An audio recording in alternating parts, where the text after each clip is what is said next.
dengan NIM 2120 1244024, Prodi Pendidikan Bahasa dan Sastra Indonesia, Fakultas Bahasa dan Seni Universitas Negeri Yogyakarta. Nah, teman-teman semua, kali ini saya akan mewawancarai seorang narasumber yang sangat inspiratif. Nah, siapakah dia? Langsung aja kita perkenalan nih sama beliau. Halo Mas Husni. Halo Mamal, gimana kabarnya nih Mamal? Alhamdulillah baik. Mas Husni gimana nih? Alhamdulillah, sehat luar biasa. Alhamdulillah. Ya, mungkin untuk sebagai pembuka nih Mas, mungkin aku mau ngucapin dulu terima kasih banyak Mas Husni udah menyempatkan waktunya untuk ngobrol santai sama Amal nih hari ini. Sama-sama Mamal. Nah, untuk sebagai opening lah ya, mungkin Mas Husni bisa memperkenalkan terlebih dahulu nih biar teman-teman juga tahu nih Mas Husni siapa sih gitu. Oke. Sebenarnya kenalin aku ya Mamal, kenalin aku juga teman-teman. Perkenalkan, nama aku Husnian Rizky. Saat ini saya juga sedang berkuliah di Universitas Negeri Yogyakarta, Fakultas Ilmu Olahraga. Jurusannya Pendidikan Jasmani Kesehatan dan Rekreasi gitu. Mungkin gitu sih perkenalannya Mamal. Simpel tapi keren banget sih. Yaudah, makasih Mas Husni.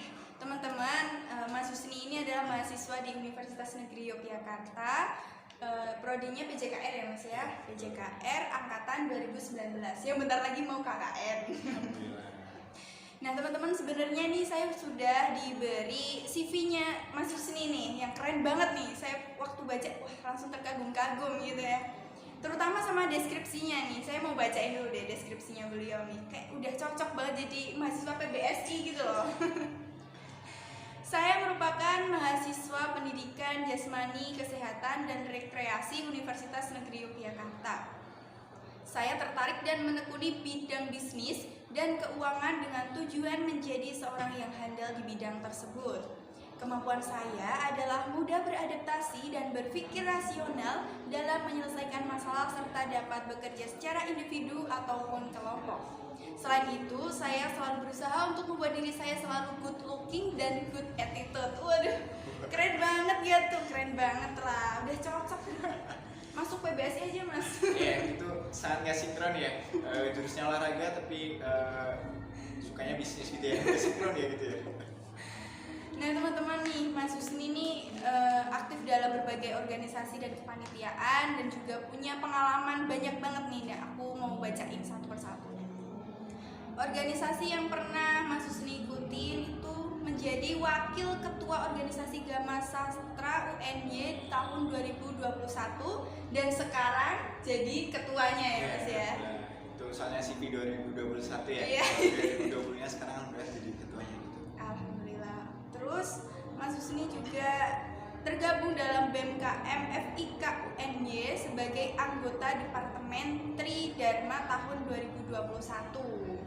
Nah, yang 2022 nih organisasinya apa aja nih Mas? Organisasinya masih sama di BEM, tapi di BMKM Universitas, dan alhamdulillah sekarang dia menjadi Menteri Personalia BMKM UNY 2022 gitu. Keren banget sih, Menteri Personalia ya Mas ya.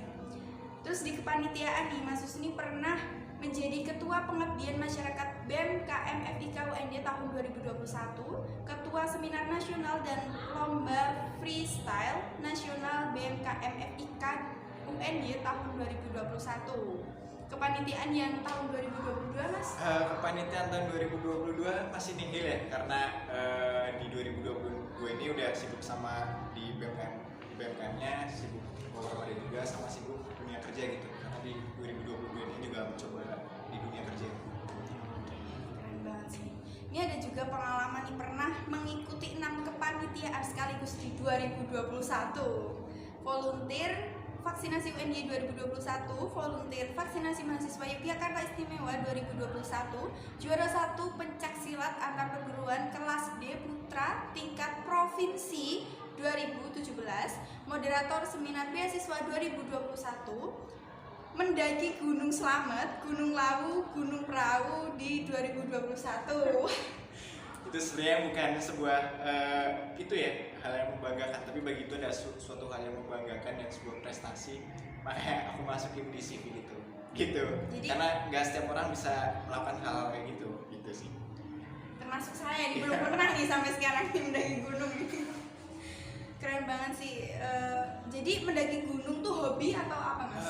Itu termasuk hobi ya, karena apalagi di 2021 juga ikut sekitar 15 kepanitiaan, itu otomatis butuh refreshing gitu. Makanya bisa menyempatkan waktu buat mendaki gunung itu juga merupakan suatu prestasi ya, karena harus menyempatkan waktu di sela-sela ikut kepanitiaan dan organisasi gitu. Wah, keren banget. Tapi hobi mendaki gunung tuh bukannya berat ya Mas ya? Itu sebenarnya kalau misalnya kita cinta kepada sesuatu asik itu, kalau misalkan kita udah suka ya udah rasanya enjoy gitu kan, flow. Terus 2022 udah mendaki di mana aja? Di 2022 ini udah naik gunung yang baru dibuka karena habis itu tuh itu ada Gunung Merbabu via Semut, terus ada Gunung Sumbing, terus kurang lebih itu sih, itu dan sebagainya. Keren banget sih. Jadi selama ini udah berapa gunung nih Mas yang didaki? Itu rahasia perusahaan. Ya kalau hampir 10 atau 10 lebih. Lebih dari Banyak. satu gitu. Oh iya. Lebih dari satu. Benar. Benar. Keren banget sih. Nah, tadi kan udah saya bacain nih teman-teman CV dari Mas Husni yang keren banget ya. Beliau ikut berbagai organisasi, kepanitiaan dan juga pengalaman, dan di samping itu juga menyempatkan untuk hobinya gitu, melaksanakan hobinya. Kayak ya ampun, hobi mendaki gunung tuh gak semua orang sanggup dan mau gitu kan, berat ya Mas, harus olahraga dan sebagainya.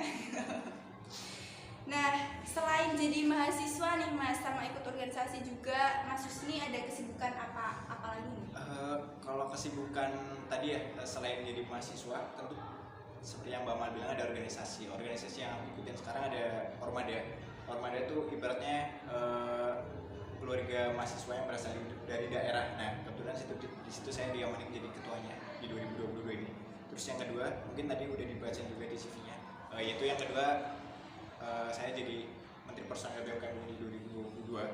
Terus yang ketiga, saya juga sempat sibuk di dunia kerja, yaitu jadi HR Human Resource. Itu tupoksinya kayak wawancara orang buat masuk dunia kerja sama buat mulai orang dari kerjaan tersebut gitu. Terus yang keempat, karena sekarang udah mau semester 7 ya, itu ada KKN. Jadi sekarang lagi sibuk-sibuknya buat mempersiapkan KKN itu. Itu sih kurang lebih kesibukan sekarang. Keren banget sih. Kalau boleh tahu udah mulai kerjanya tahun berapa Mas? Kalau kerja tuh dari 2021 juga gitu. Cuma lebih intensnya di 2022 ini karena dia mana menjadi HR ya, otomatis punya tanggung jawab lebih. Jadi lebih fokus di 2022 ini gitu. Keren banget sih, jadi HR. Gitu. Padahal masih jadi mahasiswa ya. Jadi kadang di wawancara itu umurnya udah lebih tua, padahal aku masih mahasiswa gitu. Tapi profesional aja, bersikap profesional aja gitu. Itulah kenapa saya mengundang Mas Husni ya sebagai tokoh inspiratif yang sepertinya pas banget nih buat kita mahasiswa teman-teman. Nah, di samping semua pengalaman kegiatan Mas Husni itu pasti ada dorongan dari Mas Husni sendiri atau motivasi. Kenapa sih ngikutin sebanyak kegiatan itu? Motivasinya apa sih Mas? Motivasinya tentu berasal dari dalam diri sendiri ya. Tapi sebenarnya motivasi itu dibagi jadi dua. Ada motivasi internal sama motivasi eksternal. Dan kalau dari aku itu kebanyakan motivasinya berasal dari internal. Terus barulah dari motivasi eksternal. Misal, wah dia aja bisa, masa aku nggak bisa gitu. Itu dia aja yang berasal dari orang yang bawah, masa aku nggak bisa gitu. Itu biasanya aku motivasinya lebih banyak dari internalnya baru ke eksternalnya gitu. Terus kenapa aku selalu terdorong? Mungkin ini juga apa yang dibilang Anthony Robbins. Kalau Mbak Amal tahu, Anthony Robbins adalah salah satu pembicara termahal ya di dunia. Dia mengatakan ada dua kebutuhan spiritual manusia yang harus dipenuhi. Kalau misal itu nggak dipenuhi, mungkin dia hidupnya akan bahagia tapi nggak akan hidup sepenuhnya gitu, nggak akan puas. Itu ada bertumbuh dan berkontribusi. Makanya di dalam kehidupan ini atau di 2021 ini, 2022 ini aku ikut banyak kegiatan ya karena ingin bertumbuh dan berkontribusi lagi gitu. Karena ketika kita udah bertumbuh dan berkontribusi lagi, selain kita mendapatkan ilmu dan pengalaman, di situ kita akan happy gitu. Makanya aku mencoba menerapkan apa yang disampaikan Anthony Robbins, salah seorang pembicara yang paling termahal di dunia gitu. Saya ngikutin tipsnya. Mungkin gitu sih. Statement dari aku. Keren banget sih Mas. Wah, ternyata itu ya teman-teman motivasi Mas Husni sampai bisa menjalani seluruh kegiatan yang berat-berat ya itu kan ya, organisasi, kuliah, kerjaan. Itu nggak semua orang bisa membagi waktu. Nah, ngomongin soal waktu nih, Gimana sih, atau tips manajemen waktu dari Mas Husni gimana sih? Tips manajemen waktu ya, sebenarnya aku nggak punya tips manajemen waktu ya teman-teman, karena di sini pun aku masih belajar gitu. Karena manajemen waktuku pun kadang berantakan gitu. Karena sebenarnya kita pun nggak bisa ngatur waktu, karena waktu terus berjalan gitu. Gimana kita harus ngatur waktu karena waktu terus berjalan. Tapi yang bisa kita atur adalah kegiatan dan prioritas kita gitu. Jadi misalkan kita ada kegiatan, ada hal-hal yang perlu kita lakukan, kita nggak bisa ngatur waktu nih biar waktunya harus dipasin gini nggak bisa. Jadi yang bisa kita atur adalah kegiatan kita dan prioritas kita. Dengan cara apa? Mungkin kalau misal teman-teman pernah belajar ya, atau Mama pernah belajar, itu ada 4 kuadran waktu. Ada yang penting tidak mendesak, terus tidak penting tidak mendesak, terus ada 2 lagi dan selanjutnya gitu. Nah itu bisa kita atur tuh bagaimana yang penting dan mendesak yang harus kita prioritaskan gitu. Itu misal Mbak Amal nih sekarang emang lagi ada acara ke Bali misal, tapi Mbak Amal butuh kamar mandi. Nah itu kan butuh kamar mandi itu sebenarnya nggak penting tapi mendesak, pasti Mbak Amal harus memprioritaskan yang ke kamar mandi dulu di ke Bali gitu. Mungkin analoginya bisa dipakai gitu. Iya, bisa keren banget sih Mas. Nah, di samping kegiatan yang banyak nih, Mas Husni pernah nggak sih menemukan sebuah kayak tantangan atau hambatan yang buat Mas Husni itu kayak ngerasa terpuruk atau pernah jatuh gitu, terus bisa bangkit lagi itu gimana sih Mas? Mungkin Mas Husni bisa cerita sedikit. Itu ya, pernah jatuh itu tuh pernah bangga itu pernah, karena yang namanya hidup ya, kalau misalkan kita bangga terus jatuh terus itu artinya kita mati gitu. Sama seperti ketika kita di rumah sakit kan ada mesin indikator yang jatuh naik turun itu. Kalau misalkan kita lurus terus itu kan artinya kita mati. Tapi kalau misal kita naik turun itu kan berarti artinya kita hidup gitu. Ya tentunya harus banyak naiknya sih bang turunnya gitu. Terus bagaimana cara menanganinya? Ketika misalnya sedang jatuh terus buat bangkit lagi, yang pertama jelas ketika aku ada masalah aku cerita ke teman-teman terdekat aku atau orang-orang terdekat aku. Terus yang kedua mungkin aku juga ini biasanya cerita ke konselor atau psikolog gitu. Itu biasanya di situ bisa menambahkan insight-insight baru gitu. Terus yang ketiga berarti ya. Yang ketiga itu biasanya aku merenung atau meditasi atau gratitude time atau bersyukur gitu, hal-hal yang udah aku lakukan dan aku harus bersyukur gitu. Terus yang keempat tentunya harus mencari pergaulan yang positif gitu, atau pergaulan yang membangkitkan semangat. Sebenarnya kita sedang down nih, terus teman-teman kita lagi semangat, otomatis nanti semangat kita juga tumbuh lagi. Mungkin 4 tips itu sih bisa aku kasih ke teman-teman atau ke Mbak Amal gitu. Keren banget sih Mas.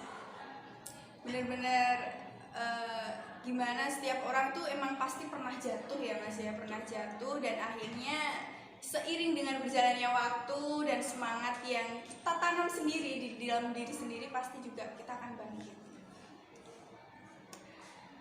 Pertanyaan selanjutnya nih Mas. Oke. Kan Mas Husni banyak banget kegiatannya, terus kerja, kuliah, dan masih banyak kegiatan lainnya. Itu selama ini tuh ada gak sih itu support system atau motivator yang Mas Husni pegang dari zaman dulu sampai sekarang akhirnya Mas Husni jadi seorang yang seperti ini? Support system atau motivator ya, sebenarnya support system dan motivatornya aku adalah diri aku sendiri sebenarnya. Jadi misal ketika dunia luar udah ngasih nih semangat ini itu, tapi kalau misal diri kita nggak ngambil keputusan buat tindak lanjutin semangat yang udah dikasih orang-orang, tentunya kita nggak bisa bangkit dong. Makanya motivator atau support system yang paling utama itu adalah diri kita sendiri gitu. Ibaratnya gimana kita mau berbagi ke orang lain kalau misalnya kita nggak punya sesuatu gitu. Jadi motivator atau support system yang pertama adalah diri sendiri. Terus yang kedua mungkin adalah orang tua, keluarga, terus orang-orang terdekat dan orang-orang di sekitarnya gitu.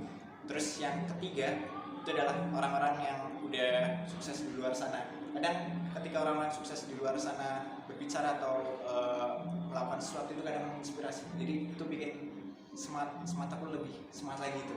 Itu yang ketiga. Terus yang keempat adalah channel-channel di YouTube gitu. Itu kan biasanya membangkitkan semangat tuh. Nah, biasanya aku tontonin tuh hal-hal yang gitu. Misal ketika aku semangatnya lagi naik turun, aku nontonin tuh channel-channel di YouTube gitu biar semangat aku bisa sama kayak mereka gitu.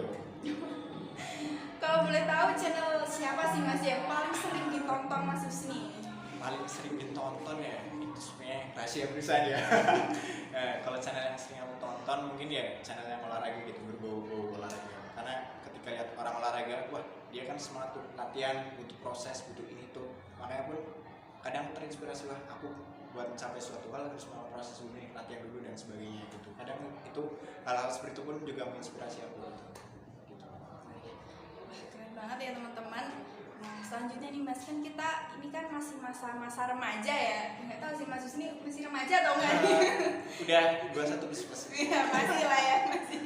Nah, ini kan moodnya itu pasti kita masih emosi masih labil. Nah, itu gimana sih cara meningkatkan moodnya Mas Husni biar lebih terus produktif, atau intinya ya tips buat produktif terus tuh apa sih dari Mas Husni?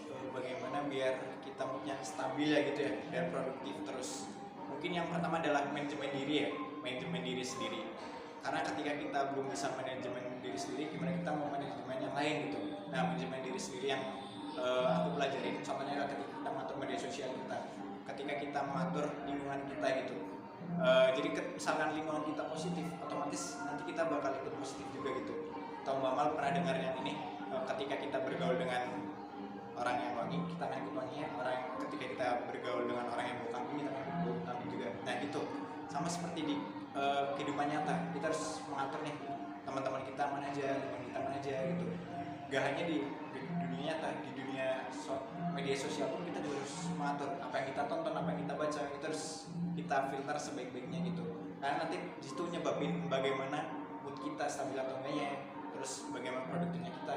Kalau misalkan kita udah ngatur nih apa yang kita tonton, apa yang teman-teman kita siapa, itu otomatis nanti mood kita bisa stabil karena tidak ada hal-hal yang ibaratnya negatif masuk ke dalam diri kita. Jadi kita bisa terus positif. Ya nggak selalu positif sih, selalu berusaha positif gitu. Dan ketika kita moodnya kita udah stabil, otomatis nanti kita juga udah bisa produktif gitu. Kurang lebihnya sih yang aku pelajari kayak gitu sih.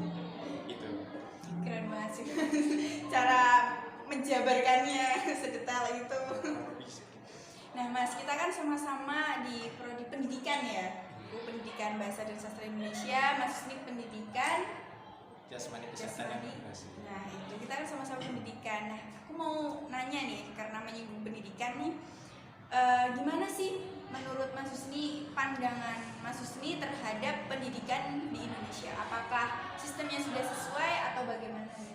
Berarti pertanyaan bagaimana pandangan aku ya terhadap pendidikan di Indonesia, apakah sudah sesuai atau belum gitu.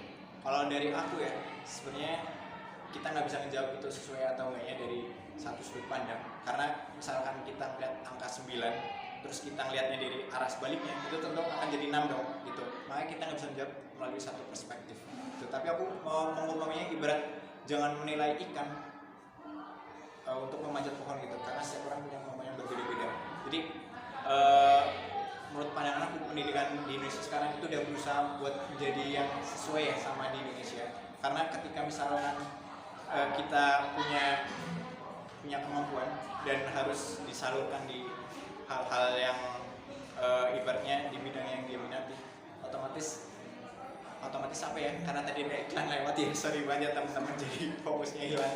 Jadi menurut aku udah sesuai karena di awal-awal SD, SMP, SMA itu kan mempelajari bidang-bidang yang generalis atau bidang-bidang yang belum expert. Tapi ketika kita sudah lulus SMA, itu kan sudah mempelajari bidangnya masing-masing. Contohnya Mamal pinter bahasa, otomatis setelah lulus SMA maksudnya atau bidang jurusan yang bahasa gitu. Terus misalnya olahraga nih di SD, SMP, SMA kan belum ada bidang olahraga gitu yang terkhusus. Tapi ketika misalnya kita udah masuk kuliah, jika kita diberikan kesempatan buat kuliah, itu kan punya kesempatan buat ngomongin bidangnya lebih besar lagi gitu.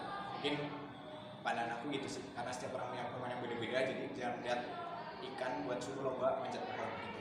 Jadi kalau menurut aku di Indonesia udah mulai sesuai lah gitu. Oke, siap, makasih Mas. Nah, aku mau ada pertanyaan terakhir nih Mas buat Mas Husni. Kayak pandangan juga gitu, opini dari Mas Husni.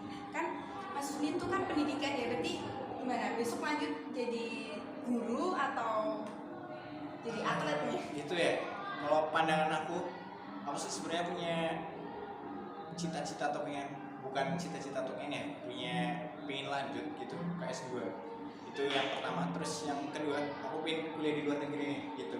Jadi ada dua kemungkinan kemungkinan sih bisa S2 atau lanjut ke kuliah di luar negeri gitu. Kalau jadi atlet kayaknya enggak deh gitu.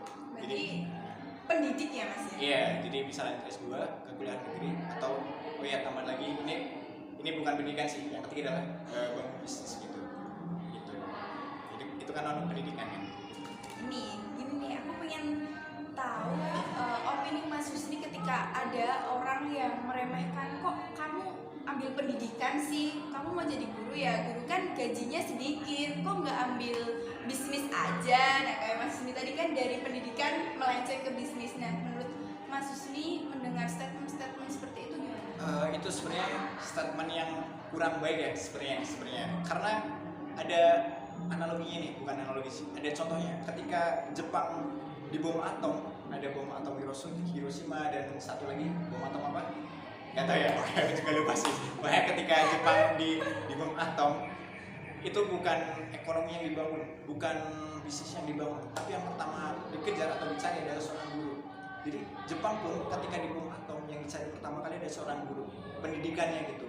Dan bisa dilihat sekarang Jepang sudah semaju apa gitu. Jadi kita nggak boleh meremehkan suatu pendidikan atau profesi seorang guru, karena ketika Jepang di bom atom pun sudah hancur dengan tanah ibaratnya gitu. Yang dicari pertama kali adalah seorang guru untuk mewujudkan pendidikannya. Mungkin itu bisa menjawab Mama. Keren banget teman-teman ya, Boni keren. Terima kasih Mas Husni. Ini kita nggak sadar ya udah 20 menit lebih ya kita ngobrol-ngobrol sampai ada iklan juga. Sampai membuyarkan fokus dan akhirnya sampailah kita di akhir wawancara ini. Nah mungkin sebagai penutup nih Mas Husni mau menyampaikan closing statementnya, entah berisi saran, motivasi atau apapun itu, silakan Mas Husni.